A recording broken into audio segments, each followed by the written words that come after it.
Olá, sejam bem-vindos ao programa Viver com Saúde. O nosso programa é transmitido pelas multiplataformas digitais da Igreja Cristã Maranata. O tema de hoje é Cuidados com o Recém-Nascido e a nossa convidada é a doutora Ana Carolina de Góes Amaral. Seja bem-vinda, doutora. Obrigada. É uma alegria estar aqui, poder dividir com os irmãos um pouquinho da paixão, do que a gente estuda, do que a gente gosta. É uma alegria. Então, vamos começar falando um pouquinho sobre os primeiros cuidados após o nascimento. Quais são os primeiros exames e os procedimentos realizados no recém-nascido logo depois do parto? Logo depois que ele nasce, o primeiro, vamos dizer assim, a primeira grande benefício dele é ficar com a mãe. Então, na verdade, a gente também não quer fazer intervenção nenhuma, a gente quer que ele fique com a mãe. Então, um bebê que nasceu bem, que a gente chama vigoroso, que é um bebê que nasceu chorando ou respirando, porque isso aí é um medo que às vezes as mães têm, ele tá chorando. Se ele estiver respirando, também tá tudo bem. Se ele nasceu forte, com tônus bom, ele vai ficar com a mãe. E aí o pediatra ali naquela hora vai assistir. Eu falo que a melhor sala de parto é aquela que eu vou só para efetivamente assistir toda aquela interação. Às vezes me emociono porque é o primeiro contato, o primeiro conhecimento.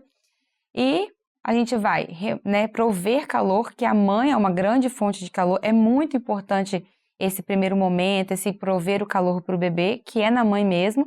No máximo, a gente vai trocar o paninho que ficou úmido e ele vai ficar com a mãe.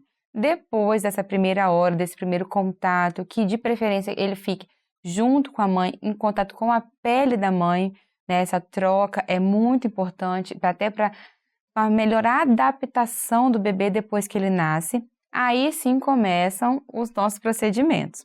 Assim que o bebê nasce, a gente faz uma prevenção de conjuntivite neonatal. Hoje, já no Brasil, no Espírito Santo há mais tempo, e agora no Brasil todo, a gente já faz com o uso do PVPI. Antigamente era o nitrato de prata, o que dava um pouco de medo nas mães, porque ele é um pouco mais irritativo, para o olho do bebê. Então as mães às vezes tinham medo, às vezes até conhecem, esse colírio, não quero que coloque esse colírio. Mas hoje em dia já é feito com o PVPI. Essa prevenção é uma prevenção muito importante de ser feita, O Ministério da Saúde, a sociedade recomenda que sejam feitos para todos os bebês. Então vai pingar uma gotinha do colírio em cada olho e se for uma menininha também pinga na genitália. Também vai fazer a vitamina K. A vitamina K, ela é muito importante para prevenir a doença hemorrágica do recém-nascido. Não sei se você já ouviu falar, porque não é muito conhecida, mas é um quadro onde o bebê tem, às vezes, um sangramento, principalmente o mais comum é gastrointestinal, pode ser de outros sistemas, mas o mais comum é o gastrointestinal, e pode levar o bebê para UTI. Então, é uma vitamina, é uma injeçãozinha na perninha para prevenir essa doença. O bebê nasce com essa quantidade dessa vitamina um pouquinho diminuída, e a gente repõe, porque é uma vitamina que atua na cascata de coagulação. Mas todos esses procedimentos podem ser feitos no colo da mãe. Até esse momento, ele não precisa sair do colo da mãe para nada. Ai, que bom! Inclusive, pode fazer com ele mamando. Sim. Até porque o mamar dá um conforto para esse bebê. E aí, nesse momento, o pediatra vai fazer o exame físico comum, examinar ele todinho, medidas e volta para a mãe, fica com ela. Às vezes as mães falam assim, para onde que vai demorar? Eu falei, eu não quero não, hein? Chora demais, pode ficar com você.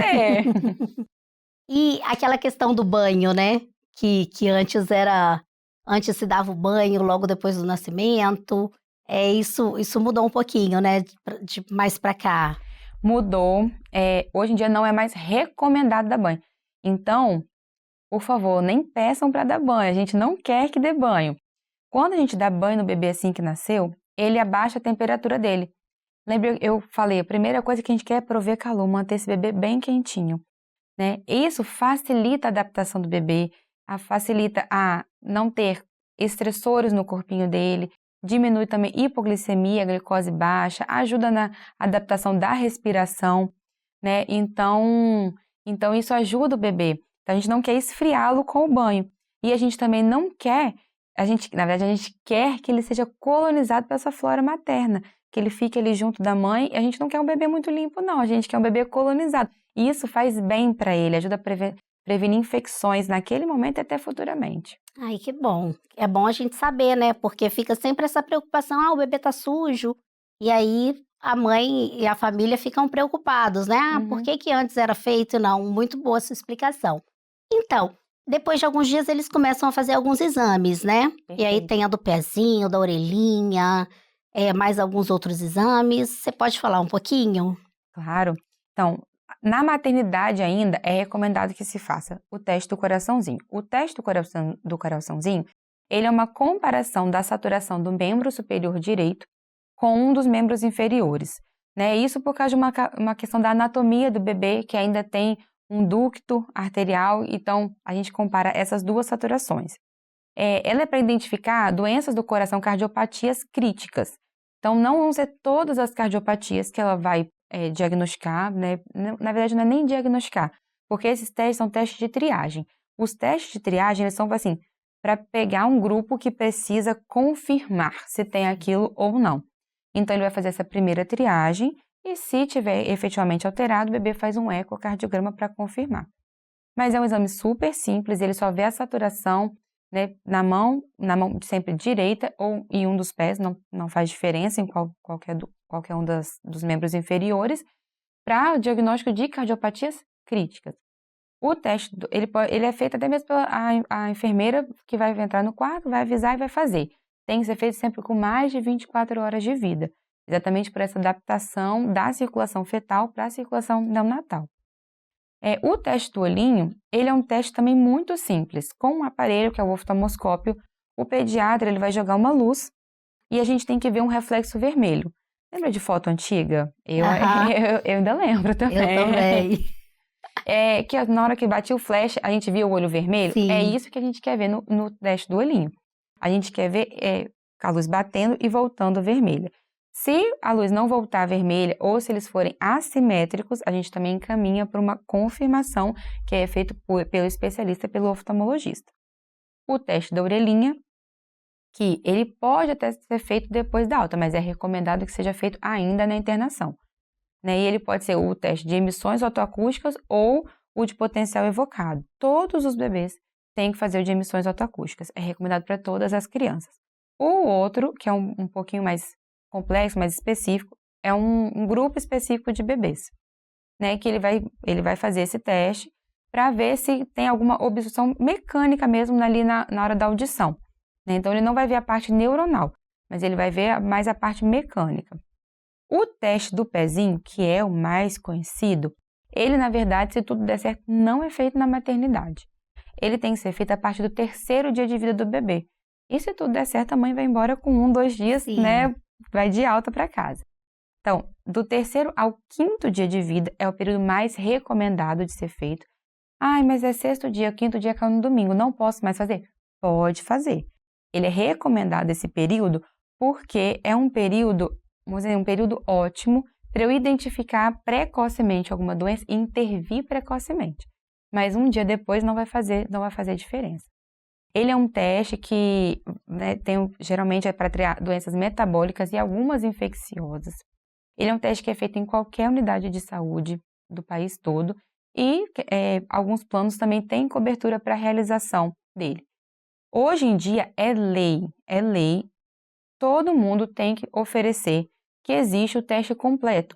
Ele é feito nas APAES e nos laboratórios particulares. Ele não tem ainda cobertura para todo o território nacional via SUS, mas existe uma lei aqui no nosso estado que todo paciente deve ser informado da existência, porque se eu não sei da existência, eu não faço. Sim. Então, ele tem que ser informado da existência, que existe a possibilidade da pessoa entrar em contato com a APAE e fazer esse teste mais ampliado. No nosso país também existe uma lei para ampliação dos testes do pezinho, mas essa ampliação é feita por etapas, né? Então, aqui no nosso estado, a gente só acrescentou até o momento uma doença. A gente acrescentou a triagem de toxoplasmose congênita, mas ainda tem um caminho aí pela frente. E tem também o teste da bochechinha. O teste da bochechinha é um que nem estava na nossa programação inicial. Aham. Ele é um teste novo, ele é um teste genético. E os bebês também, as mães podem optar por fazer. Aí tem que entrar em contato com o pediatra vai informar melhor sobre. né, que é para ampliar também essa gama de doenças de investigação. Ele vai procurar no gene mesmo, que se tem alguma coisa diferente ali. Entendi. E assim, o que os pais devem observar no primeiro dia de vida, assim, do bebê? Tem algo que eles devem estar mais atentos? Nos primeiros dias, o bebê tem um serviço. Às vezes a gente fala assim, o bebê, ele só dorme. Gente, é difícil. Ele não tinha que dormir, ele não tinha que pedir por comida, ele estava muito tranquilo, ele Aham. recebia tudo. Então, esse é o serviço do bebê. Acordar, chorar para sua comunicação, dar o momento dele mamar, né, levar ele ao seio. Então, esses são os sinais. É um bebê que está chorando e não é acalentável? Isso é um sinal que precisa ser reportado ao pediatra. É um bebê que não está mamando direito? Esse é o serviço que o bebê tem que fazer. Mamar e dormir e conseguir se comunicar ali pelo choro. Nos primeiros dias, vamos fazer um parênteses, é mais comum do bebê mamar mais frequente, chorar um pouquinho mais. O estômago é bem pequenininho, do tamanho de uma cereja, então é bem pequenininho. Então ele mama, digere rápido, quer mamar de novo. Então nos primeiros dias esse comportamento é ainda esperado, né? E depois ele tem que começar a fazer um intervalinho maior nas mamadas. Então esses são sinais, né, para a gente de alerta. Uma outra doença assim, que é muito comum é a icterícia. Icterícia neonatal, Sim. que às vezes é conhecida formalmente tiriça, Tiriça. amarelão. Ela é uma doença muito comum. Nem sempre os pacientes vão precisar tratar. A maioria tem a icterícia e a maioria vai para casa com algum grau de icterícia. Mas isso é um sinal também que se o pai está percebendo, também comunicar ao pediatra. Porque se já é perceptível à nossa vista, ou se já incomoda na nossa vista, pode ser que seja um valor maior. Um outro sinal também é se o pé estiver amarelo, as pessoas se preocupam muito com o olho, mas se o pé estiver amarelo, é muito mais preocupante do que se o olho estiver amarelo, porque é uma doença que ela começa pela cabeça. Sim. Então, o olho estar amarelo, tá aqui, foi logo no Aham. início. Agora, o pé que tá lá embaixo, se o pé já tá amarelo, aí já preocupa o pediatra. Aí a hora que o pediatra já tá estressado, vamos resolver isso logo. Entendi. E assim, sobre a amamentação e nutrição do bebê, qual é a importância do leite materno nos primeiros meses de vida do bebê? Principalmente até nos primeiros dias, eu diria que é o colostro. É a grande riqueza que a gente tem, que nenhuma fórmula, nada artificial consegue mimetizar. É um leite extremamente rico em proteínas, em imunidade para o bebê. Então é um leite assim que as especialistas em amamentação chamam de ouro líquido. E só gente, e ele é personalizado. A mãe personaliza o leite para o seu bebê. Então um leite é diferente do outro. Se a gente analisa a composição, alguns vão ter uma quantidade maior de uma proteína, de uma substância, e outros vão ter outras quantidades, né? Fora isso, além de ser de um alimento completo, né? Ele é um alimento completo, você não precisa da água, ele tem água suficiente, você não precisa da chá, você não precisa complementar com nada, assim, proteína, com outra, né? Ele é um alimento muito completo, ele também vai ajudar muito no desenvolvimento da região orofacial do bebê. Então, ele é perfeito, ele é maravilhoso. Ele vale a Ai. pena. É difícil, mas vale a pena. E como os pais, as mães conseguem perceber se o bebê está mamando o suficiente, se ele está mamando de forma adequada? Essa é, assim, a pergunta de milhões, porque gera muita ansiedade nos pais essa questão. E a gente não tem como quantificar efetivamente a quantidade. Como que a gente vai saber? É um bebê que fica satisfeito, que acaba dormindo ao final da mamada, que fica relaxado, né? E com o acompanhamento com o pediatra, um bebê que está ganhando peso de forma adequada, não tem uma fórmula, um valor que o bebê tem que ganhar de peso por dia ou por mês, mas é um bebê que ganha peso, que segue ali a sua curva, né? Nas cadernetinhas da criança sempre tem a Sim. curva de crescimento, então ele tem que seguir a sua curva, ele não tem que seguir, às vezes a gente compara muito, não tem que, né? Fulano ganhou 20, outro ganhou 25, outro ganhou 40. Tem que seguir a sua curva, o bebê tem que seguir a sua curva. Então, com esse acompanhamento mais próximo, os pais vão percebendo, né, que está mamando de forma suficiente. E assim, às vezes na amamentação existem algumas dificuldades, né? Surgem alguns imprevistos até das mamães. O que pode surgir? Quais são essas dificuldades, esses problemas que podem surgir na amamentação e como resolver esses problemas? São vários problemas que podem surgir. Eu sou mãe, amamentei, tive vários deles, pude experimentar na prática, colocar até em prática muitas das coisas que eu estudei, né? Mas fissura é um dos mais comuns, dificuldade na pega. Às vezes, alguns bebês, dependendo da condição que ele nasceu, ele é um bebê mais sonolento, muito comum em bebês que a mãe teve diabetes gestacional e muito comuns em bebês que foram termos precoces, perto de 37 semanas, ou prematuros tardios, 35, 36 semanas, que às vezes são bebês que nasceram bem, que não precisaram passar por UTI nem nada assim, mas eles têm uma lentidão de mamar, uma sonolência, assim como os bebês que são muito grandões. Eu falo que eles estão acostumados com muita comida, né? Eles estavam ali comendo bastante, já estão ali, eles têm essa lentidão maior, então essa dificuldade na pega. Alguns bebês podem ter dificuldade na posição da língua, aí entra a avaliação do fonoaudiólogo, que a gente tinha esquecido o teste da É linguinha. verdade. Então, vou finalizar essa parte, a gente até fala um pouquinho do teste da linguinha. Que o fono entra ali, às vezes, no posicionamento da língua, pode ter um fator de frênulo lingual, nem sempre é isso, às vezes a gente culpa demais o frênulo, porque ter frênulo é normal, Sim, não é normal o frênulo impactar na sua vida, claro. né, na qualidade daquela mamada. Então, a mãe também pode ter mastite, no momento, principalmente no momento da apojadura, no momento da descida do leite, se esse bebê ainda não está sabendo mamar direito, extrair leite bem, ela pode ter mastite, que é uma complicação também. Podem existir também mastites subclínicas, que é uma dor na amamentação que não consegue resolver. Pode ser mastites fúngicas, né, onde pode ter candidíase mamária também. E existe um fenômeno que não é muito conhecido, que eu tive o desprazer de ter, que a mãe também pode ter a síndrome de Renault mamário. É um diagnóstico até de exclusão, quando se exclui todos os outros fatores Sim. que também podem influenciar na amamentação. E o que é isso? É um fenômeno no vaso, Sim. onde ele se contrai e gera dor, principalmente no final da mamada. E é um diagnóstico de exclusão. Você pesquisa tudo, você não acha nada, você faz um teste terapêutico com medicamento e se melhora, fechou o diagnóstico. Entendi. E quando que a gente precisa entrar com a fórmula, né?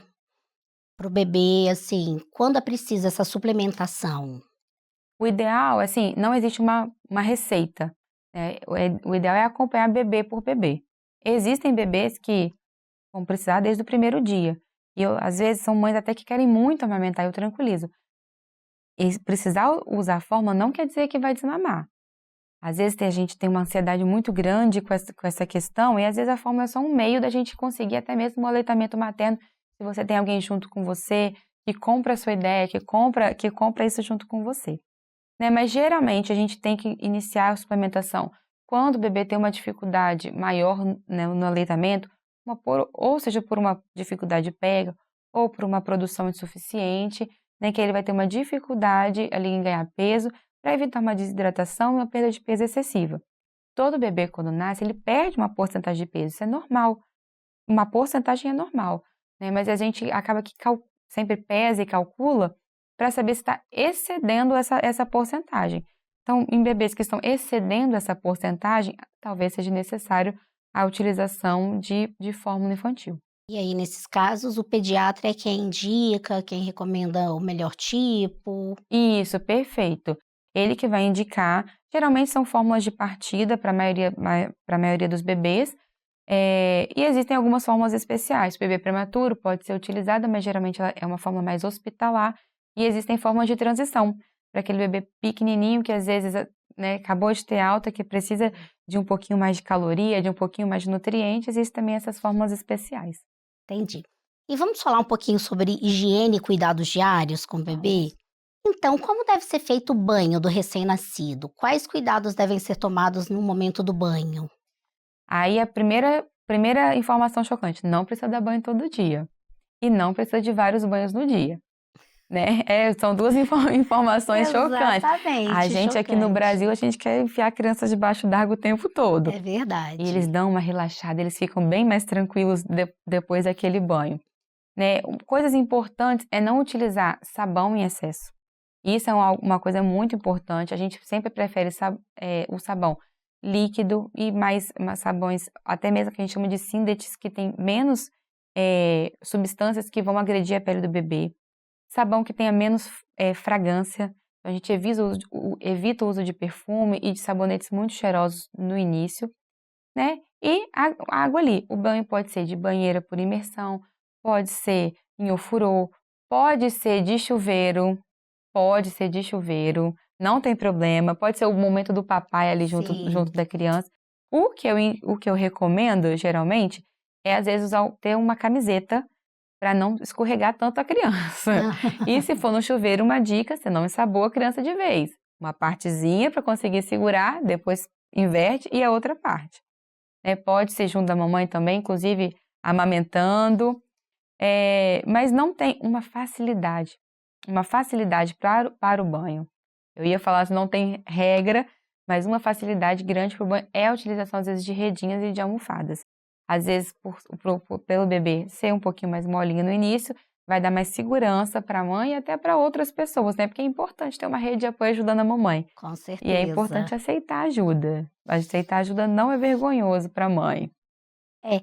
E o coto umbilical? Como é que é feito o cuidado até que ele caia?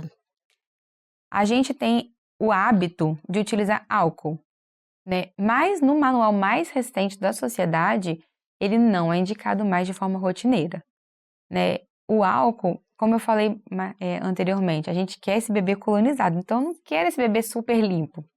E o excesso do uso do álcool pode, inclusive, deixar o umbigo úmido e atrasar a queda. Então, em determinadas populações, locais às vezes muito quentes, a gente mantém a utilização de soluções alcoólicas. Pode ser o clorexidina e alcoólico também, tem alguns locais do país que utilizam. Aham. Pequena quantidade só na parte do corpo, não se passa na pele. Na pele queima, irrita, então não é recomendado que se utilize. A gente pode, hoje, o mais recomendado é usar, assim, água, sabão, secou, acabou. Ele vai secar, ele vai cair se ele ficar bem sequinho e limpinho. Então, limpar e deixar bem seco. Tem algumas recomendações, alguns locais do país que utilizam soro. A recomendação, sim, maior para a maioria da população é a água, sabão e deixar seco. O segredo é deixar seco e para fora da fralda. Entendi. E já falando em fralda, como que é feita a troca da fralda e também limpeza, assim, de nariz e ouvido, que a gente ouve muito, assim, falando da limpezinha do nariz. Quando o bebê é bem pequenininho, né, principalmente os recém-nascidos, é ideal que a gente evite o uso do lenço umedecido nas trocas de fralda.